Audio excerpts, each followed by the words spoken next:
எங்கேயாவது அவர் சபிச்சாரா? இயேசுவை கூட பிறந்தவனே காட்டி கொடுக்கிறான், செவட்ல அடிக்கிறான், காரி குப்புறான். இவருக்கு அதிகாரம் இருக்கிறது.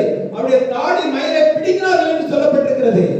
இதெல்லாம் செஞ்சோம். எங்கேயாவது ஒரு சாபத்தை வைத்திருக்கிறாரா? இல்ல. எதுக்காக தெரியுமா? உங்கள் சாபம் மாற வேண்டும் என்பதற்காக, நம்முடைய சாபம் நீங்க வேண்டும். அவர் அன்றைக்கு அவர் எதிர்த்து நின்றிருந்தார், நம்ம சாபம் மாறி இருக்காது. ஹalleluya. அன்றைக்கு நான் இதை ஏற்றுக்கொள்ள மாட்டேன் என்று அவர் எதிர்த்து நின்றிருந்தார், நமக்கு இன்னைக்கு பாவம் மன்னிக்கப்பட்டிருக்காது. எல்லாவற்றையும் அது யாராலும் முடியாதது. இன்னைக்கு நமக்கு அதையெல்லாம் அவர் அவ்வளவு தியாகம் பண்ணி, இன்னைக்கு உங்க கண்ணு முன்னால உங்க பிள்ளையை அடிக்க நீங்க ஒப்பு கொடுக்கலாம். அதிகாரப்படிவெல்லாம் நீங்க இருக்கீங்கம்மா, ஒரு ராஜாவா இருக்கீங்க. ராஜாவோட பிள்ளைய தெருவுல கண்டவனா அடிக்கிறான், காரி துப்புறான். நீங்க யாராவது ஒரு ஆள் கிறிஸ்தவத்திலே நீங்க சொல்லுங்க, கிறிஸ்தவத்திலே நான் முழு வைராக்கியமா இருக்குன்னு சொல்ற ஒரு ஆளு அதை சகிக்க முடியுமா?